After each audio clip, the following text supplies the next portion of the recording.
It's been a long time, and we've got tons to talk about, but there's just too much to have a single topic of discussion. Who knows where this conversation will take us? It's been a long time, but get ready for another in-between episode. This is Way Back at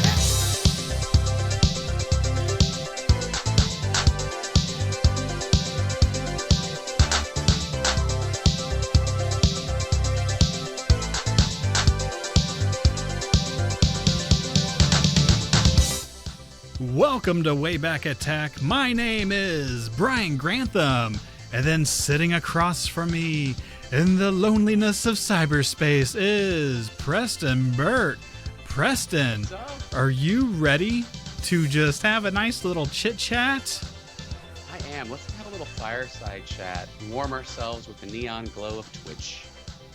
Yes, that makes everything much better because Lord knows you don't want to sit outside and have a nice little fire. You want to sit in front of the internet and have it that way. And in fact, yes. So much so, all of my TVs have a Fire app installed on them.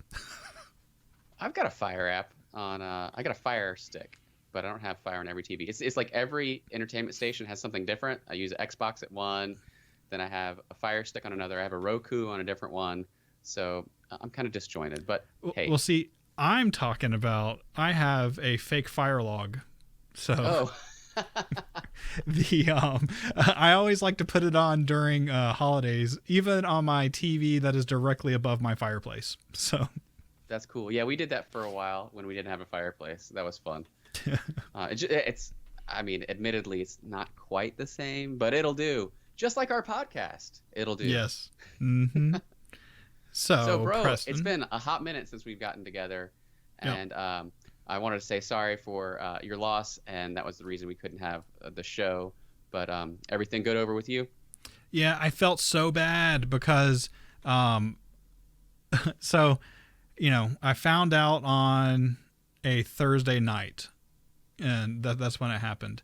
And so I was like, for a while, I was like, well, should I go? Luckily I had just started vacation. And so I was like, okay, I guess I'll go. I had planned on having my kids for like 4 days. And then I was like, well, I guess I talked to their mom and was like, hey, do you mind if I drop them off? So-and-so died. And she was like, yeah, that's cool. Don't worry about it. And so I was like, okay, I'll go. And I'm just going to go. Surely it'll be fairly quick and I'll be back by Tuesday. And that was my plan. And so I get down there and then they're like, oh yeah, the funeral's not until Thursday. And I was like, oh, okay. And so I'm sitting there like, well, what do I do? Like, theoretically I was supposed to be back by work by that Thursday or I don't know, by some day. I was supposed to have been back at work by that Wednesday, I think it was. And so I was like, well, I guess, I'll talk to some people and see if I can get some shifts covered. And then I got everything worked out and was able to do it. But I felt terrible about not being able to do the show. And I was like, well, maybe there's a way I could probably do some kind of live stream or something, but instead dozens of listeners can wait patiently and let you grieve. So I'm glad we're back tonight, though, man. And, we were kind of racking our brains for a while, even before last episode, before we were supposed to have last episode, for like, what can we talk about? Because we had a really solid stream of like, we had the Summertime series, we had the Back to School, and the point of our show is like we talk about stuff from the past, but because it is relevant once again, like right. There's a certain thing coming back into pop culture or back into the news or whatever to jar us. And yeah, there's stuff in the news, but like, I don't know, we didn't feel like there was something great going on to tie it. And we had some requests, and we've actually had a while since we've done it. So that's why you guys are getting to listen to an in-between episode where we just kind of talk about a variety of topics without a centralized theme, catch up, but are still able to go back and dig and have some flashback fun. So if you haven't been watching us lately or checking us out, we've actually been doing some in-between episode stuff on Twitch. And then I try to share those on social media. But you and I most recently played some pinball. Yes, we did. There are times that we do different things, right? So like because I was out due to the funeral, you did a special stream where you're doing some VHS stuff. There have been times that, you've told me, hey, let you know so you can post on social, but, sometimes, and we'll talk about it a little bit later in this episode, but I was streaming some Kid Chameleon and stuff like that because I figured if I got to play it, I might as well stream it, and so, and stuff like that. So, but recently, we've done some pinball machine streams at your house, and then we wound up doing one at my house because I had a new game that we were able to play on, and so we were able to play on my TMNT game. So we were hyping that thing up for a while. Yes. Well, I was super excited about it. Mm-hmm. Yeah, no, I know, but the shipping date kept on getting pushed back, and so you finally got it in late July, and then you and Paige were able to play it and stream it for the channel earlier, but it was just earlier this week that I got to get my hands on it. I got to tell you, man, you picked a winner, for like buying a new in-box game. It has a great theme. It has great art. It has great gameplay. And it's one of those pinballs where, like, even though it's super expensive, like, it's bang for your buck as far as the model that you got. You got a lot of stuff that does really cool things, and it flows really well. So good job, man. Thanks. I like to try to get something that is something like the last new in-box I bought was a Star Trek Pro model. And I feel like that one was very similar, and like it really wasn't missing anything special that the premium or the LE had. Like that mattered to gameplay, and it was still like a really fully featured game.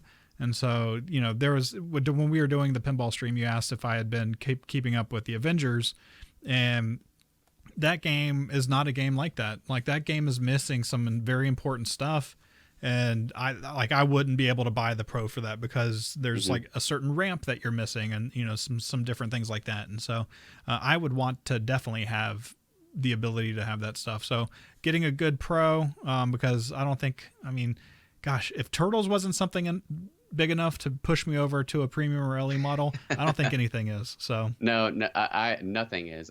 Elvira was like a dream theme for me to get brand new, and then they didn't even offer a Pro. They only offered the premium or LE, and I was like, I'm just not paying that much money for a pinball machine. It's ridiculous. So anyway, well, the cool thing about that game is I got an SD card in the mail today because somebody has gone in and changed all the animations that are in the game with actual clips from the 1987 cartoon series. Gnarly. And so I've got to go in there because basically, let's see. So I think the audio is low enough on this. Let me turn it down a little bit. So basically, there are certain parts of the game where the person that made this mod said that they couldn't find a clip or whatever that really matched it, and so there are certain parts where he kept left in the old animations, or sometimes he tried to pick something that was close enough to what was going on, and so I want to get into the file and see if I can change out the clips that he used, because I have every episode of the show on my Plex server, and so there are certain ones where I've watched this video that is playing that shows off all the different clips that were changed and that kind of thing, and there are certain ones where I'm like, I can think of something that would go there. Yeah, yeah. And so I want to see if it's easy enough for me to do that. That's really cool, man. That's a really, really cool mod. I know that people have done a lot of customization to pinball machines before where even they have the sound effects from movies instead of whatever janky sound effects were added by the company.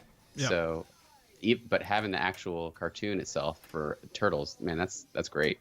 I will say, sorry to interrupt, but I will say that they did a really solid job of animations. So if you didn't have this mod, it still looks great. It's top-notch animations.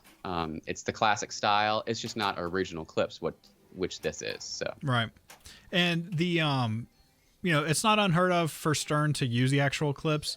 I'm kind of surprised they didn't use the actual clips because, they did it with Batman. And so there must have been some kind of licensing deal that they didn't want to make. But the person that made this, I don't know if it's the same person, or if it was somebody else that added to it, but there is a version of this that changes all the audio also. And so they put back in the original theme song because Nickelodeon has changed the theme song at some point, and so that's why everything you see now has a slightly different theme song than what the original one was. And they also added the ninja rap in at some point, I think during multi-balls or something like that. And so but I'm going to keep the original audio, or the audio from the game that it came with, and just do the video change to it. So well, that's cool, man. We'll have to keep testing it out and playing it, and I hope, man, that soon you can get that Bram Stoker's Dracula fix, so I can come back up there and we can have a Halloween themed Twitch session. Mm-hmm. That'll give me a good incentive to get it fixed soon, because it's been messed up for a while, and I've tried to get a couple people to come up here and work on it. I attempted one with brats, and it didn't work. And then, and I was going to pay him too, but I was like, hey, I'll also make you brats. And so that didn't work. And then I talked to somebody else about doing it, and they were kind of iffy on it. So the guy that used to work on all the machines in our area, I need to reach out to him, because I feel like he stopped doing it, but I'm not 100% on that. And so, look, if someone listening to this podcast happens to be a pinball and arcade technician, move to Atlanta and let yourself be known, and you will not be hurting for work, because there is not one around here, and there are tons of people that need someone to come fix their stuff. Yeah, I would say it's surprising. Yeah, that's right. I was gonna say it'd be surprising that it is surprising to me that there's not really a lot of them up here. But with the way arcades work in the state of Georgia, it's cost prohibitive, I guess. I mean, surely. Well, I guess it's a different skill set. There's a Chuck E. Cheese not too far away, and so you would think, I guess they're always hiring for technicians, though. I always see that, and I'm always like, maybe I want to work at Chuck E. Cheese working on games. It'd be a nice skill set to learn. Ooh, that sounds interesting, but not something I'd want to do day in and day out. Yeah. Well, that is the thing that I have been most extremely excited about. And like I said, I'm going to do it tonight. And so next time you come over, you'll be able to see the awesome mod. Cool. I can't wait. So like I said, this is a wide ranging episode. We're going to be pinballing all over the place. So I got a question from a friend of mine who actually started out as a podcast that I listened to, but we became friends offline and have hit each other over social media. And so I want to give a shout out to my friend IC Robots. That's what he goes by, and that's the name of his show and his social media handles. IC Robots has a great podcast that he's been doing for years. It started out as a Toys R Us report, where he'd go to Toys R Us and talk about the different toys he finds and picks up. But it's morphed and transitioned over the years. On his most recent episode, he kind of went through the transition. He's just a very unique guy, great storyteller, and just he does a solo show, which I think is I'm in awe of people who can do a solo podcast and make it entertaining. But anyway, his most recent show is the Stuck at Home show, which he started for reasons we all know, because we're all stuck at home. He's putting out some positive vibes and telling some great stories. If you like G.I. Joe talk, if you like just random dumpster diving, even he's your guy.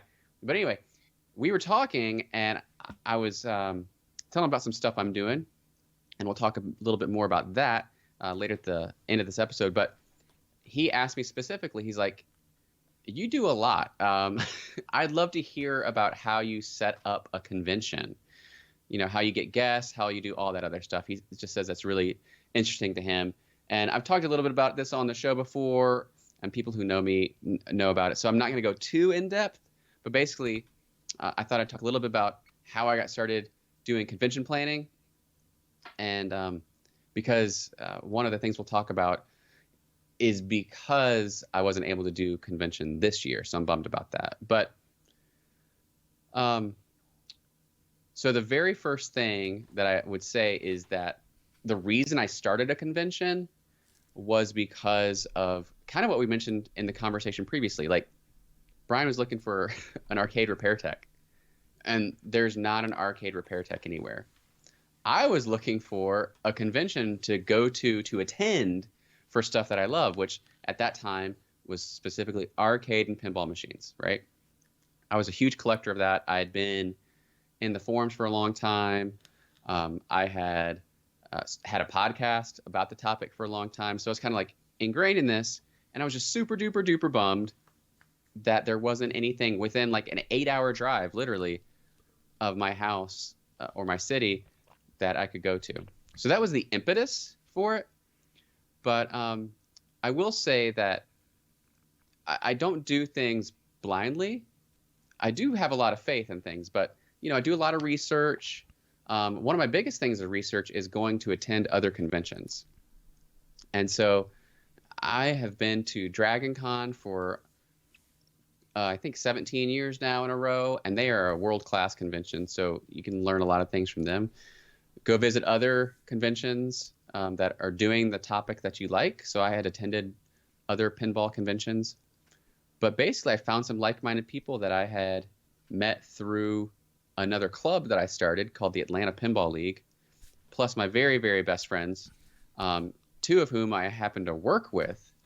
So we got together and said, hey, all or nothing, we have this much money. At the time, we were all willing to gamble $2,000 each to say we have this much money to start a convention. And if it fails and we lose that money, it's enough where we don't feel bad about it, and it would have been a fun experiment. You did do a dry run though, didn't you, with the pin swap? Well, so that was like I don't know that I would consider that a dry run. That wasn't us really. That was someone independent of us. But the name kind of sprouted from there because my other friend Paul and I from the Atlanta Pinball League, this is not someone who started the convention with us, but we hosted a pinball tournament at this like flea market type swap deal, which was the first in our town. So that kind of proved that there was a demand, I would say. Mm-hmm.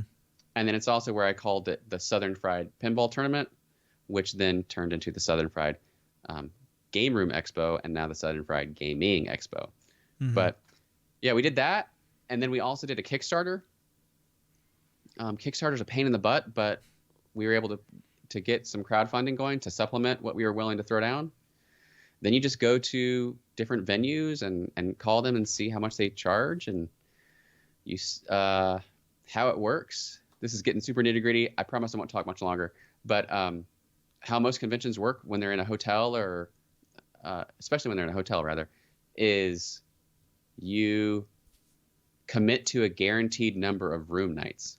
So you have a flat fee for the event space. Sometimes it's free with a guaranteed number of room night attendees.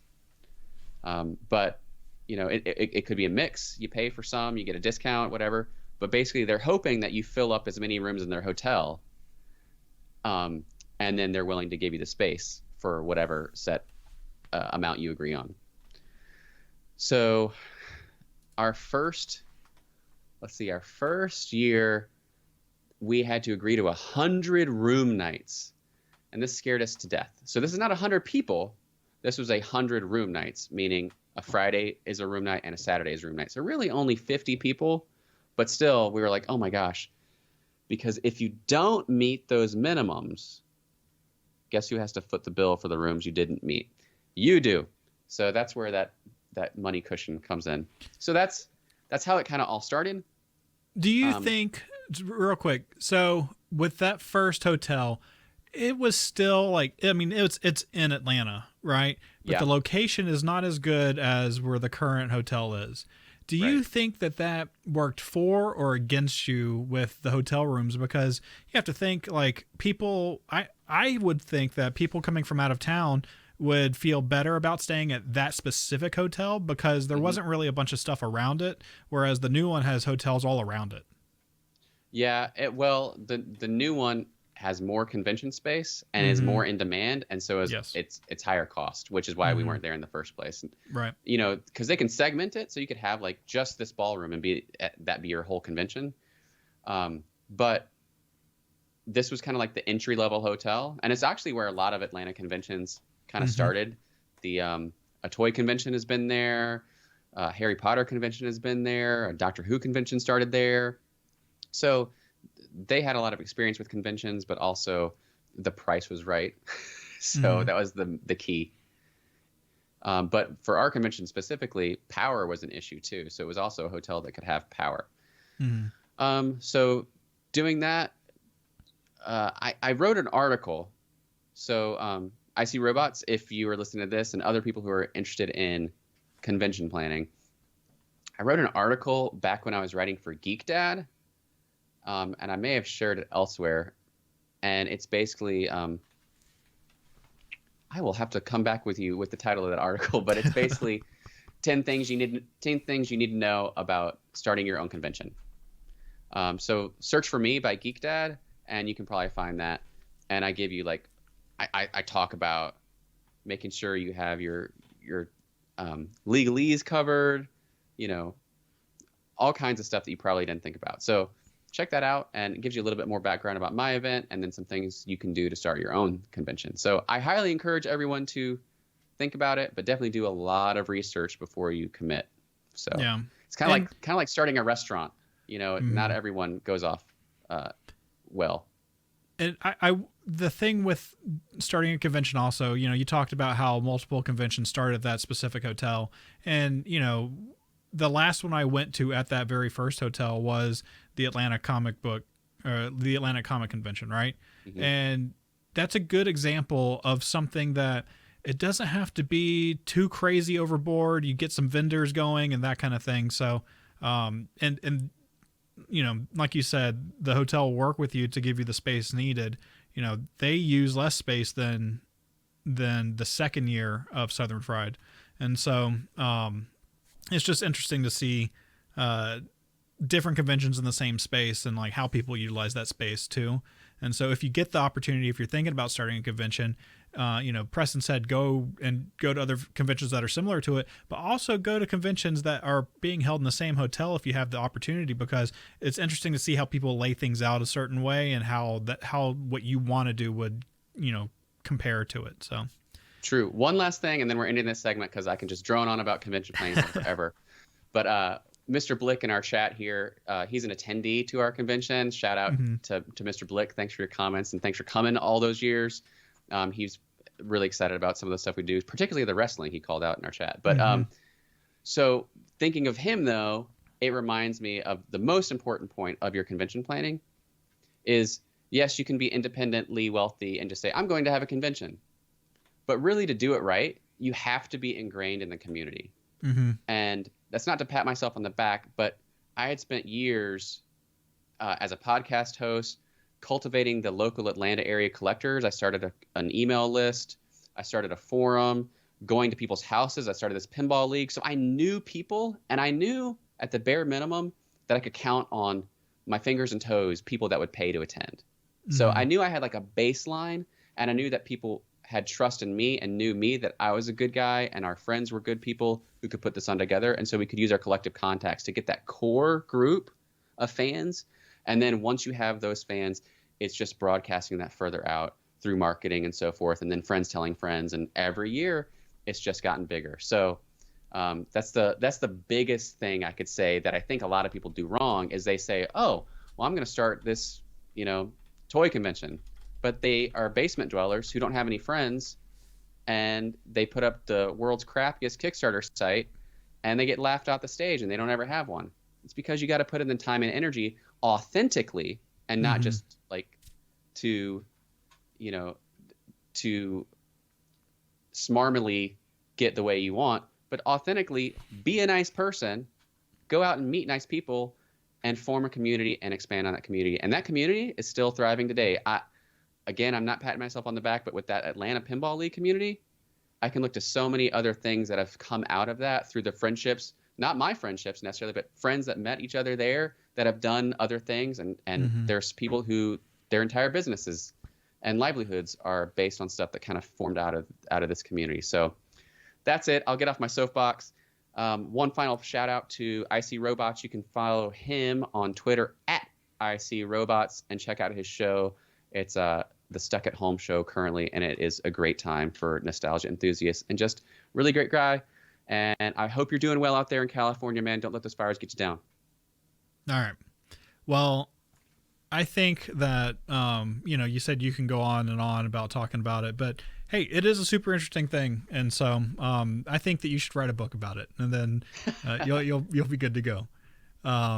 But, we talked about Southern Fried and different expos. I talked about the Comic Convention Expo.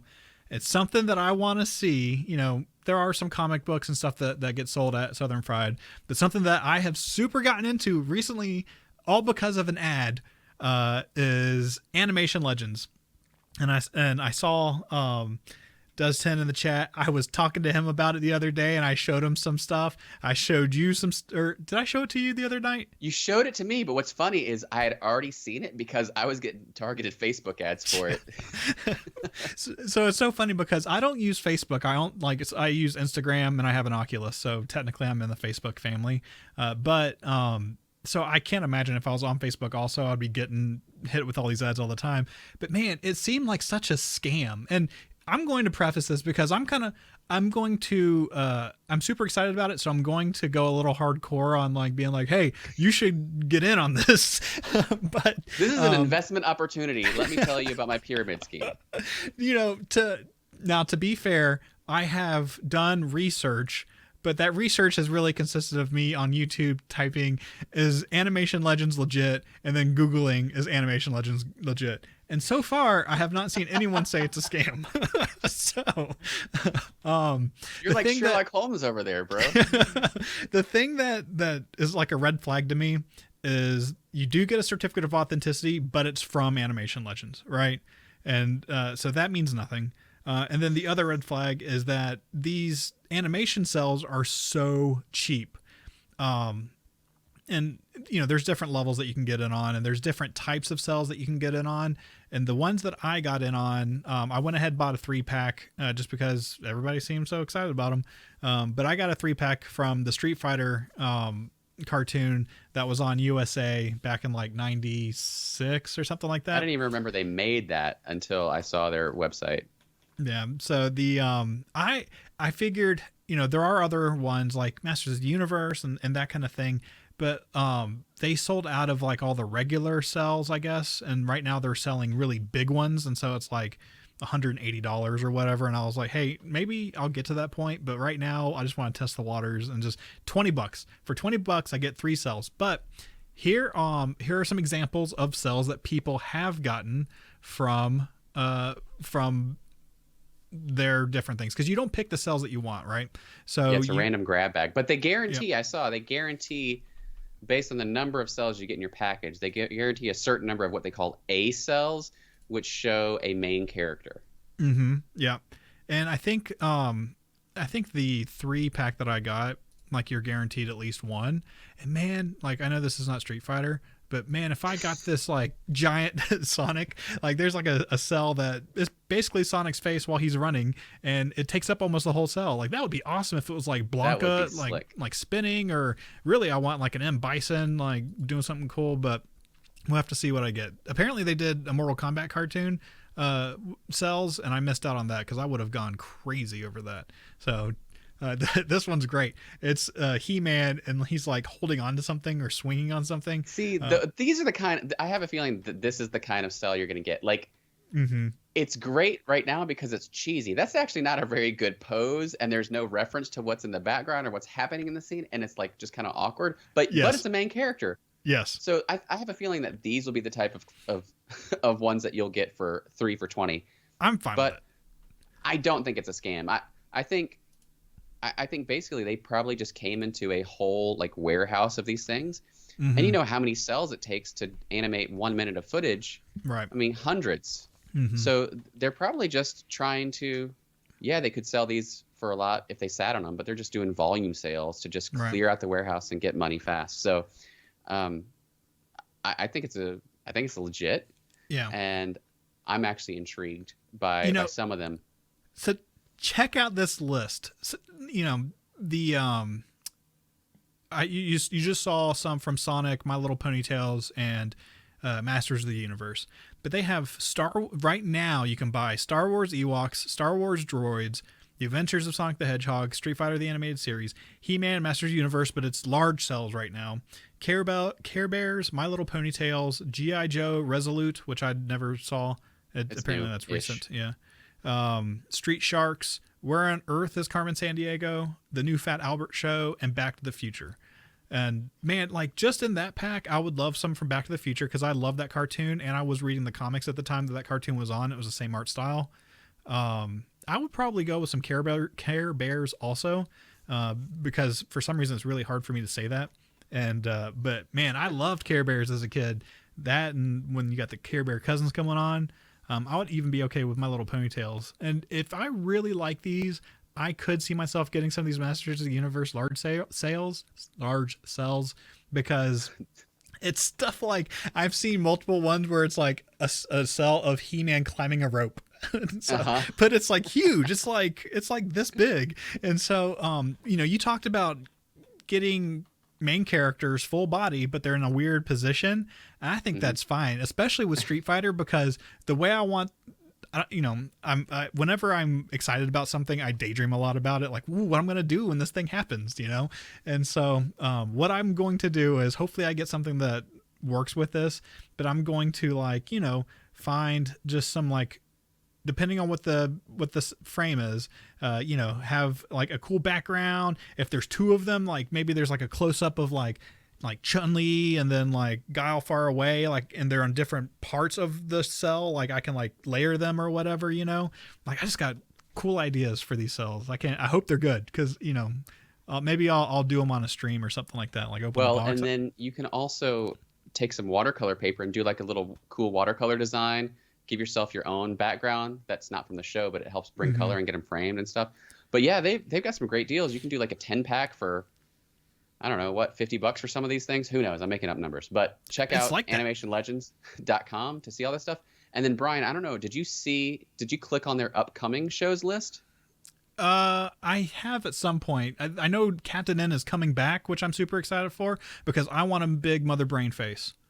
Okay, so this is what I'm excited for. So even if you don't like the ones that Brian listed as options for you to pick up today, check out animationlegends.com and check back with them, because here are some of the cartoon animation cells they'll be selling in the future. I don't know when, but in the future. Back to the Future, 1991. Batman the Animated Series. Yes. Beavis and Butthead. Beetlejuice. Yes. Black Star. Brave Star. Cadillacs and Dinosaurs, Camp Candy, Captain Caveman. Yes. My gosh. Let me go through some more here. Real Ghostbusters, 1986. Yeah, so there's My Pet Monster. I mean, there's tons of stuff coming down the pipeline. So Smurfs.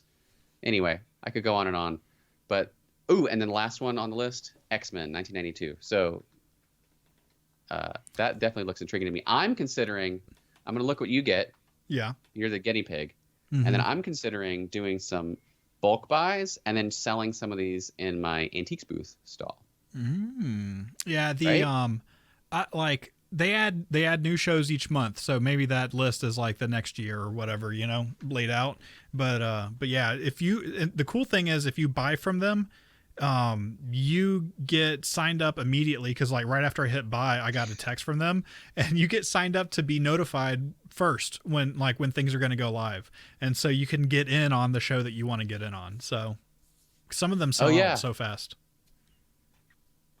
Does 10 on our stream, he's asking specifically, yes, in the future they promise to have Earthworm gem cells, 1996. Oh, yeah. Check it out. I love that. In fact, I have an Earthworm Jim VHS tape right here. So, I don't know they made the VHS tape. I gotta oh, get it's on so on good. that. Cool. Yeah, well, that's great, man. I think everybody should check it out. And they must have just kind of started off because they are advertising heavy right now. Mm-hmm. It's on everywhere. So get in before all the good sales are gone. Speaking about things being gone, change of topic here. I was a little bummed. You know, we're all adjusting to the COVID situation. We're accepting defeat where we have to. Things are not the way they normally are. My kids are back in school. They're being very safe. Their school requires masks. They do temperature checks every morning when you drop them off. All kinds of safety measures, social distancing. But one thing they have canceled because of the pandemic is they will not be doing the Scholastic Book Fair. So I was super bummed to hear that because that was always a high point for our kids and basically and us too. Sometimes when they were little, we'd go check it out with them. But there is the bright side of the coin because they went back to old school method of book ordering with the old pull out paper order forms from childhood. And I guess these have been going on for a long time, but most of the times you don't see them because you just do the book fair. But my daughter got in an old Scholastic tab order form. So this one has 1, 2, 3, 4, 5, 6, 7, and 8 on the back pages of book goodness. And Brian, why don't you throw up the image there? I took a picture of it, put it on my social media. There's the front cover. Brian, did you grow up ordering books from the Scholastic Book Fair? Yeah, yes, so I did get books at the book fair, but I also feel like I mainly just went to the book fair in the library and bought things. I remember the main thing I remember these like take home things for, honestly, was like the Christmas things, you know, like the wrapping paper and stuff like that. Mm-hmm. But I probably had these pages also to order stuff. So go back to me real quick. The what I remember from childhood is you would get sent this home, and then your mom would fill it out, and then you'd take it in, and then you'd forget about it. Kids' brains are like goldfish; they just forget. Mm-hmm.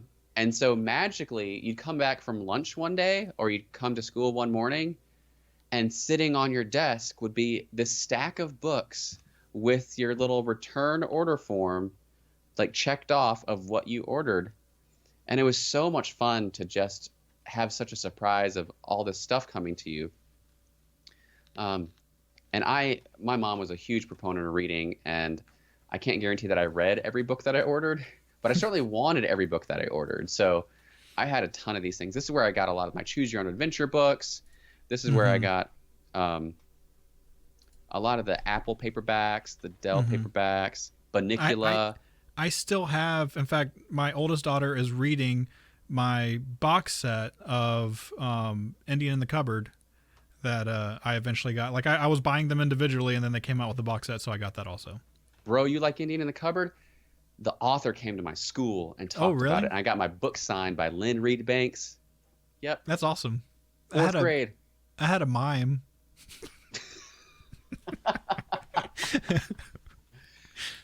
This is not planned to talk about. What famous people have come to your school? We've talked about this before. We have? Yeah. I had Hillary Rodham Clinton come to my school undercover for the NAACP, but way before I ever went to school at that school. But outside of that, the only other person I ever had come to my school was a mime. While you're at school.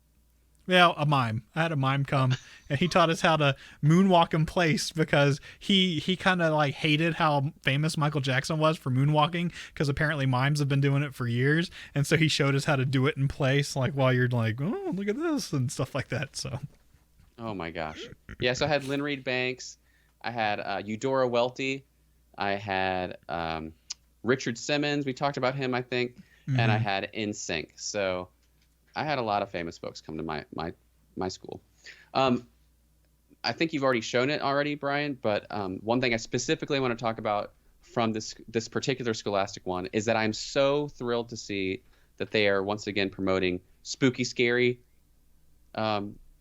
books to order for Halloween time. And there's some great stuff on here. There's a Goosebumps variation. There's some creepy like doll looking thing called The Collected. There's a Stranger Things spinoff. But they also have the original art cover to all of the scary stories to tell in the dark. More scary stories to tell in the dark. And they also have a light up creepy skeleton hand to go with all your stuff. Go back to me. I'll zoom in on it. Oh, let me just go straight to you. I'll try to zoom it, but nope. Here you go. There we go. Look at that. Wouldn't you want that creepy skeleton hand to read your books by? That's so awesome. What is it to do? Like to have it like tracing the words with your finger instead of doing it with your own? No, because if you put it down, then you won't see the light. So it's like a back scratcher that you can also read by. Anyway, so that's cool. I'm glad to know that those are still going out. If you have some Scholastic book memories, shoot us an email and tell us all about it. Yeah, I love, like when I was a kid, I read all the time. And so, somebody, Marble says that Book Fair was a school-themed holiday, and that is true, man. There's nothing better than being able to go, oh, we're stopping class now so that you can go shopping in the library. So yes, and I feel like as time progressed. Oh, one thing I didn't talk about. I'll talk about in a second.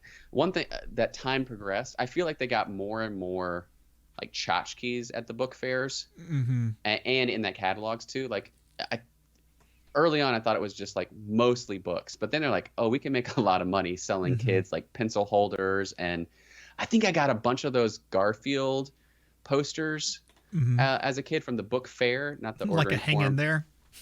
Yeah, but they also had those specific like motivational posters, like the little kitten that says "Hang in there." Yeah, that's where that came from. What I did want to talk about, and I forgot to mention, is the other side of this is from a teacher's perspective. So I used to be a teacher, and when I started teaching school, I taught 4th, 5th, and 6th grade. And so I got to be on the other side of this, and I got to see behind the curtain. And basically, whether or not your school does the book fair, Scholastic just like blankets every school mailbox with these things. And the incentive is not necessarily money for the school. The book fair is money for the school at large, but the individual pamphlets, that is incentives for your classroom teacher to get books for her classroom. So at a certain dollar amount that is ordered from your kids, you get to select a certain dollar amount of books to receive for your classroom. So it was pretty fun because, granted, I wasn't reading them, but it was still a flashback for me when I was out of college and teaching school, and I got to go look through these Scholastic Book Fair pamphlets and pick out and order books for my class. I felt like I was a kid again. And then they came in, and you get to sort them out and put them in your classroom. Did you ever pad your numbers and buy a book for each kid in the class and be like, you know what, they're just not reading the good stuff. Let me just add this to it. Shout out, I'm an evangelist for Scholastic. They're great. Yes, they make a lot of money, but they're also great for encouraging literacy in kids. They offered, I did do that, but because they offered bundle packs, so you could get a specific book that they were doing a promotion of for the month. Like they had like a smaller selection that the teacher would just see. It wasn't in the kids' classroom guides, but in the teacher book, you could get like a 10-pack of Maniac McGee or a 10-pack of Freckle Juice or whatever for like $5. So you order, however many you need for a super duper discount, and you can just give one to the kids. I gave kids Christmas gifts that way. Yeah. My teacher's an alien. I used to always get those books at the book fair. Bruce Coville, son. He does it right. I still have them somewhere. They're probably on my bookshelf. All right, Preston. So that's all I want to talk about. That. Well, let's get rid of the nerdy book stuff and let's talk about Yeah. something awesome that you've Yeah. recently purchased. Let's talk about something awesome like GI Joe classified figures and vintage mask things and all kinds of fun stuff. So I just thought I would mention that I don't buy new toys, but yet here I am holding two brand new toys because I just couldn't resist. I was a GI Joe fan for so long, and darn it if Hasbro didn't put out the coolest stinking action figures that are of the classic GI Joe characters, but in a brand new, highly molded, highly articulate way. So I the last new toy I bought, we talked about on the show, was the real Ghostbusters that they re-released, and I got those because those look just exactly like the release from 1987 or whatever. Right. But these, they just look so cool. And then because I'd gotten that little itch of the thrill of the hunt from the Ghostbusters figures, to where I was, searching out a Walmart or searching out a Target to see if I could find them whenever I had to go. And most of the time they weren't there. And then when you did find something, you're like, yes, score. So I got a little bit of that taste. And then I saw these, and I went specifically looking for one character. I went looking for Beachhead, who is the boss man. And I can never find him. But I went into a GameStop of all places the other day, and they had those two guys. And I was honestly shocked they still had a Snake Eyes, because he's like the most popular G.I. Joe character. So I couldn't pass him up. Plus, I hadn't found any other releases anywhere. Like, I hadn't seen a single one on the shelves in a couple of months of looking. So I had to get both Destro and Snake Eyes. But I'm on the hunt for Beachhead still. So shout out to G.I. Joe Classified. But it wanted me. I thought about this because, one, I bought them, but also this past week was the Hasbro Pulse stuff. Are you familiar with the Hasbro Pulse? No, but someone was talking to me about it, and the number of things. All right, so there's two things to this. The number of things that they talked about releasing is ridiculous, but also,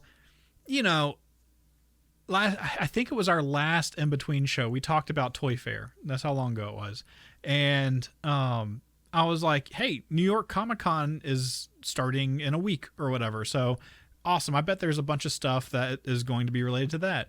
And the only toy stuff that I could find online, well, I guess on YouTube, was Pops. And I was just like, man, this is crazy to me. Like, I would think that people would be talking about awesome comic stuff, but no, just all Pops. And so, but this Hasbro thing, I did not see it myself. I just heard 80 something things that they're releasing. So yeah, so they're releasing exclusives. They were debuting like Target exclusives and things. So this is, basically Hasbro's finally recognized that this is the adult market, and they're catering to those people with exclusives, and they're doing limited runs of stuff so they can sell out their stock and make buku-doodles of money. People are all kinds of pissed off that they can't access this stuff.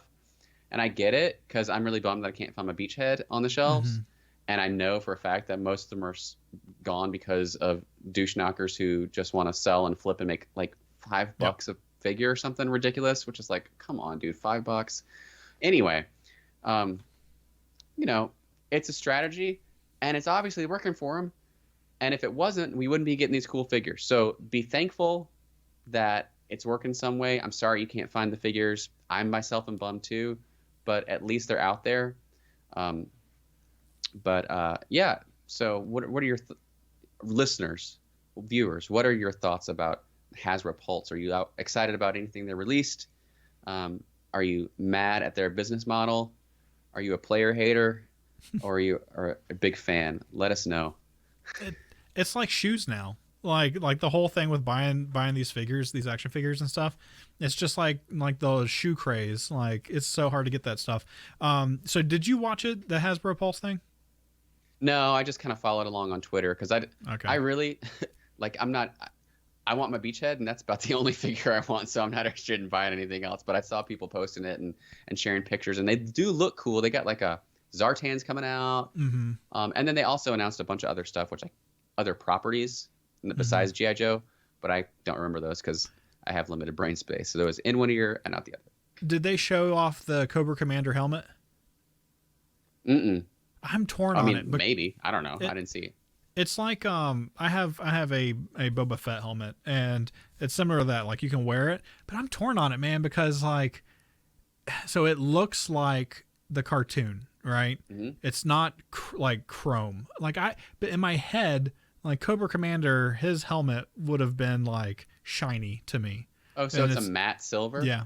Mm-hmm. Oh, that's whack. No. Yeah, but I'm sure they're going to release, because this Boba Fett helmet that I just bought, I think earlier this year, it may have been at the end of last year, but they're releasing another one that has LEDs on it, so they can charge another $100 for a helmet, and so I'm sure they're going to do that with the Cobra Commander helmet. Yeah, probably. But they're selling out online instantly, so it'll probably be super collectible, and then on eBay for like $1,000. So get it while you can. We got some more stuff to talk about. I'll go quick. Other pickups for me recently. Check it out, son. Let me go to you. 2 modern releases of vintage styled Tiger Electronics handhelds. We talked about this on the show a long time ago because we saw that they were coming out, but I actually have them in hand now. I got 2. I have Transformers Generation 2. I have Sonic the Hedgehog 3. I could have bought the Little Mermaid, but I had limited budget, so I picked these 2. And I am serious. Stay tuned to our Twitch channel, and we are going to do some Twitch streaming of Tiger Electronics handhelds. You wait, you watch. It'll be fun.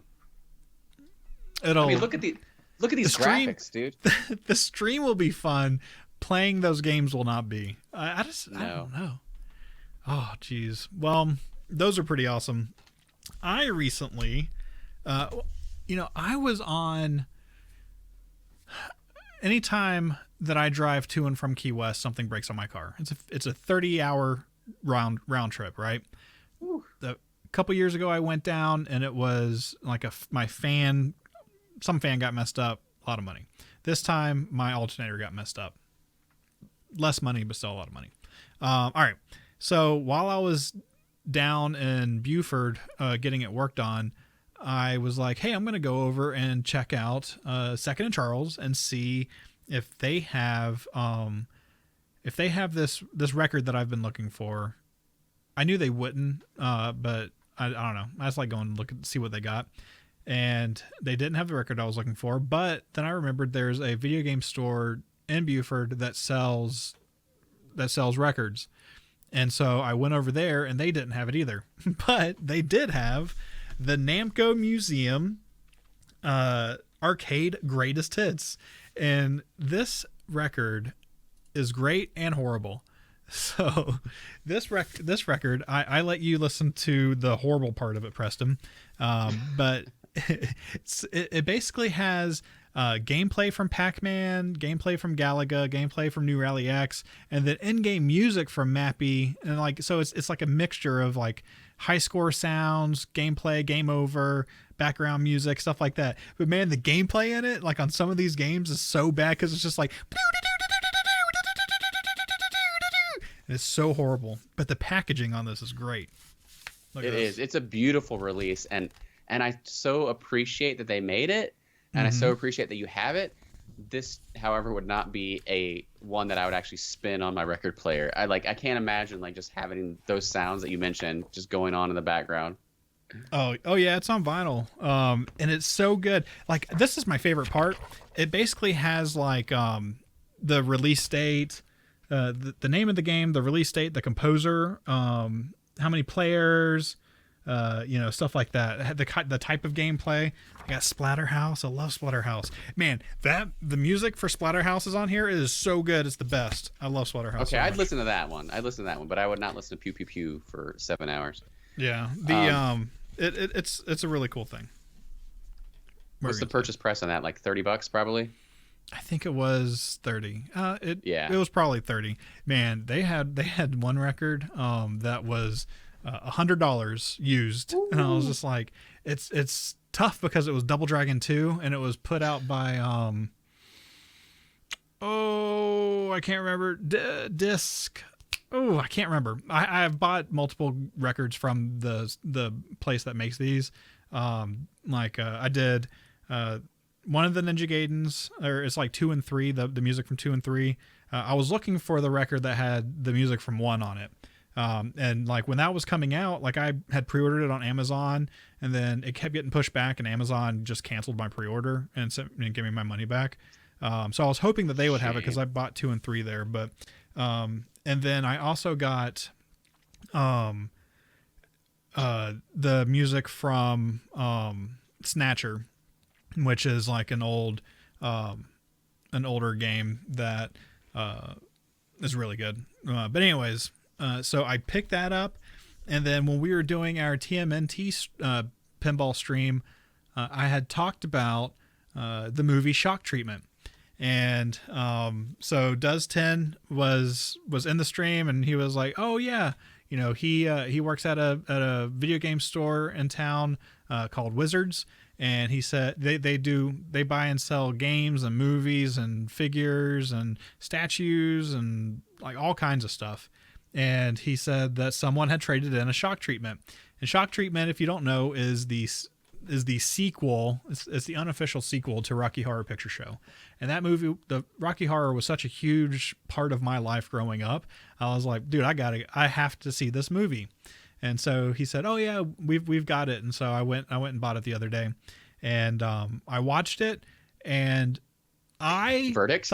I thought it was fine. Like I came up with a bunch of backstory in my head of like how this movie plays with Rocky Horror, and so I think that made it a little bit better because you know, it has like a lot of the same cast, but so Brad and Janet are in it, but it's not played by Bostwick and Susan Sarandon, but then Riff Raff, Magenta, and Columbia are in it, and I think Columbia's in it, but they play different characters. In my head, they're still aliens, the same aliens, and they are just trying to further torture Brad and Janet. And so that made it a little bit more entertaining. The music's not nearly as good as Rocky Horror, but I think there was a lot of like parts where I laughed out loud at it. So I'll have to watch it again and see. What media was this on? Was this VHS or what? No, it was a DVD. And so cool. If you want to see it, it's on my Plex server, and so nice. Yeah, you can watch it. But I might have to check it out because when you mentioned that the other day, I didn't even know that existed. So that's new to me. Do they do songs or no? Mm-hmm. Oh yeah, okay. Yeah. Okay. There are like a couple good ones. The music in it is very similar to Rocky Horror. Like if you just listen to the music, you would be like, oh yeah, the same person wrote all these songs and all the music for it. So, but yeah.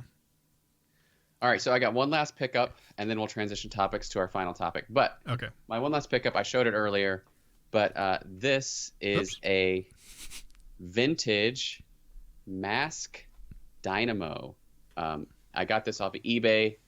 It was too much money that I care to share here, but this is from I think this is the European box for their later series of Split Seconds. It was kind of lame.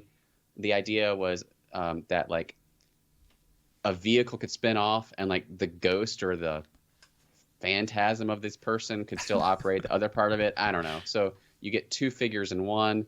You get 2 figures, and then you get a vehicle that splits apart into 2. Anyway, so I don't remember this, but I just wanted another in-box sealed mask thing. I have an original Condor, which is a motorcycle that turns into a helicopter. I've got that one, and I've had that one for years, but I had to sell off some of my other stuff when we had kids. But anyway, I want to talk about this because it leads into our next topic. The reason I got that is because it's the central aspect of something I've been working on behind the scenes for a while. Mm-hmm. So we mentioned convention organizing earlier, and in addition to the Southern Fried Gaming Expo, my friends Shannon, Mark, and Glenn, we split off and formed our own thing, and we were going to do a convention, a retro nostalgia convention. We talked about it on the podcast before. It was going to be Way Back Weekend, and it was supposed to happen in May of 2020. And for reasons we all know, it did not happen in May of 2020. And fortunately, unlike Southern Fried, the hotel was really understanding, and they just let us cancel straight up. Didn't have to pay any penalties. And we just said, okay, we'll just reassess later and reschedule. Mm-hmm. But dude, I don't know when we're going to reschedule. I mean, who knows? So I was super disheartening, but I thought, we're sitting around. It's hard to promote a convention when there's nothing to promote. So I said, let's do something that's cool, something that can use our creative energies productively and maybe help build our brand a little bit. So you guys are getting a 12-hour early announcement that we are releasing a digital magazine called Retrofied. So our first preview issue launches tomorrow. Our website goes live tomorrow. Our Patreon goes live tomorrow. But what's cool about this is that this magazine that we're putting out tomorrow, it's 100% free. It's 52 digital pages that you can view on a web browser, and it's top quality content. Our writers that we have writing for us have written for StarWars.com, Forbes.com, Sci-Fi Wire, Paste, a variety of publications, plus some newcomers. So it's not just me, In fact, Brian, you wrote an article for this magazine. Tell us a little bit about what you wrote about. I did. So, you talked about it being a digital magazine, but if you print each page and staple them together, you can have a physical magazine also. Bada bing! but it's going to use up all of your ink. So, so I alluded to it earlier when I was talking about different streams doing. And so, the episode or this issue is, roughly like loosely based around mask, right? Or masks in general. And so, in Console Corner, I did basically I played Kid Chameleon when I was a kid, and that game centers around different masks that you get, and the masks give you different power. And so basically I went back and replayed Kid Chameleon. I did it on stream. I got to a point, I didn't finish it. I got to a point that was just extremely frustrating. And I know that I apologize to the people that were watching. My chat was not working, and so I didn't know that people were watching.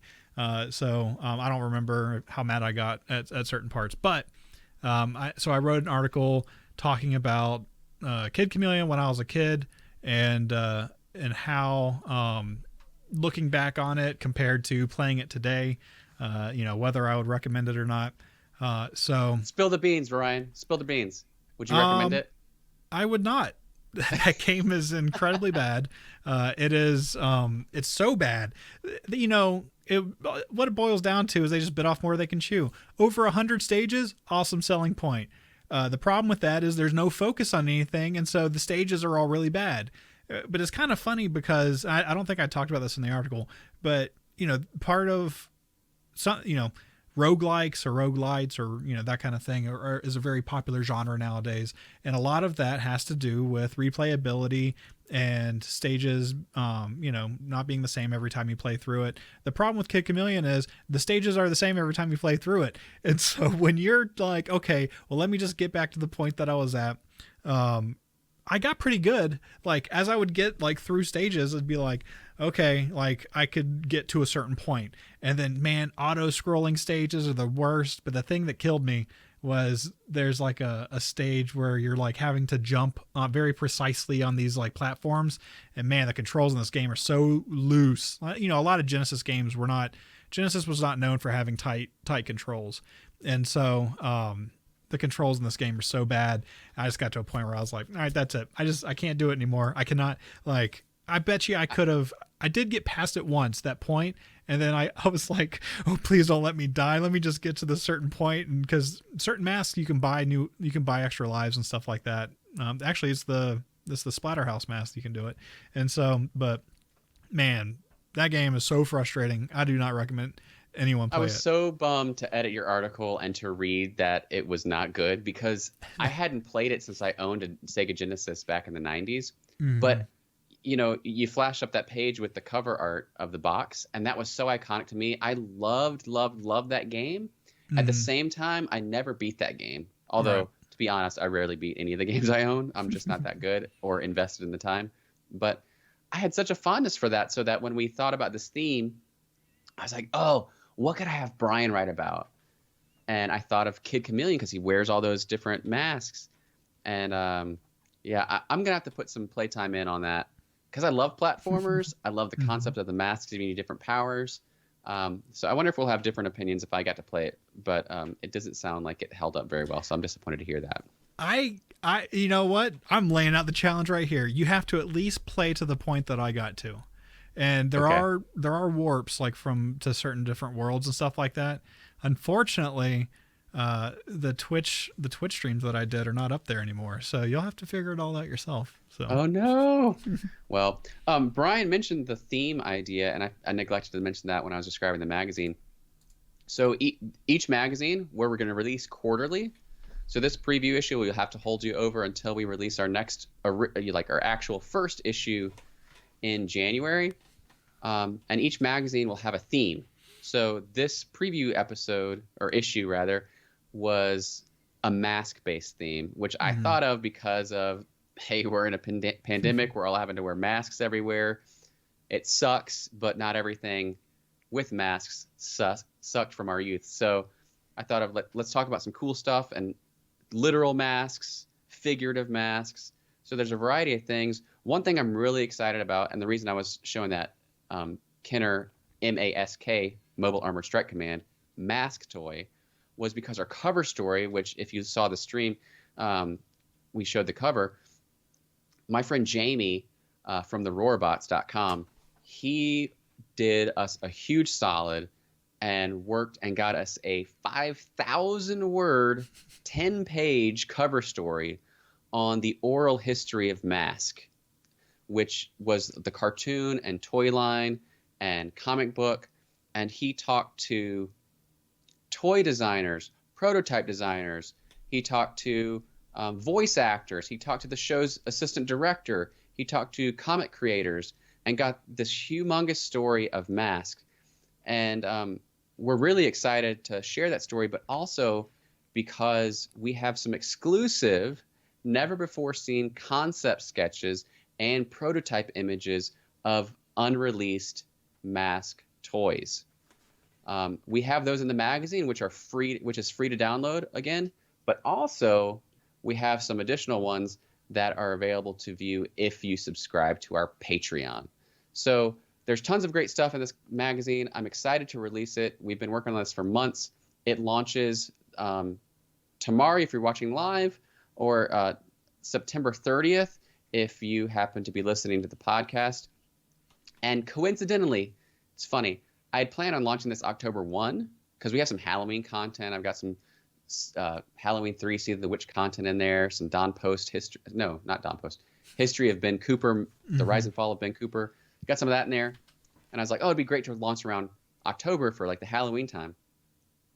But we found out in the production, if we moved up our launch one day to September 30th, we would coincide with the 35th anniversary of the debut of Mask. So we thought it only appropriate. So we'll be launching that tomorrow. And I'm really excited to get that out there. If you're interested, check out your free preview issue at Retrofied Mag. That's retrofiedmag.com. And all we ask for is an email address. We don't solicit anything.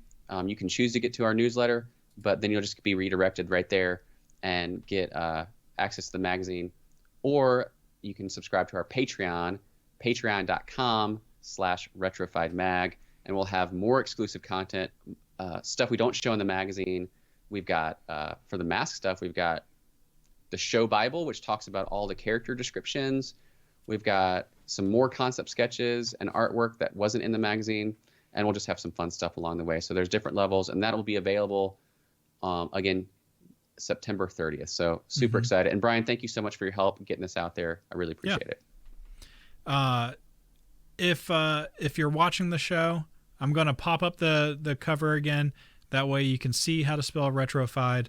If you are not watching the show and you are taking it in your ears, then one way that you can easily get to that is by reaching out to us on Twitter, because Preston and I are both following Retrofied, and so you can get a direct link to them. So the way you can get to me on Twitter is at @BEGrantham.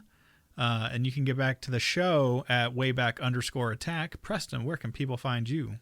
I am at Squared Stiff, and the magazine we talked about will also be on Twitter and Facebook and wherever, and it's got the handle of at Retrofied Mag.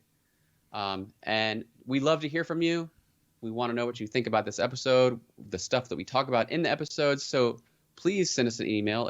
It makes us feel good to know that people listen to the show. And gives us ideas for future episodes. So shoot us an email at waybackattackshow@gmail.com, and check out our YouTube channel. This live video will be posted to YouTube for you to watch later if you're just listening. And then future shows and fun stuff like old commercials and who knows what else will be up there. So check that out as well. Mm-hmm. And, Preston's not lying. Every day that we get an email, I always look at it on my phone, and I always feel bad because like when I read it, I assume, because we both have access to it, I assume when I look at an email, does it go like not when I delete an email, because sometimes I will delete emails like if it's like a scam thing. Sometimes I don't delete them just so you can read them. But when I look at an email, does your alert go away? Yes. Oh, okay. See, so sometimes I feel bad about that because I'm like, oh, I want to see the email. And then, like I said, sometimes I leave up the ones where people are reaching out because they have a great way for us to get our content out to people. And if we pay them money, then they'll do that for us. And I always, sometimes I'll delete those, but I usually leave them up for you. Hey, everybody, send us emails and we'll get it back at you later. Oh. I hit play, but I forgot to cut. Loud. There we go. Thanks for listening.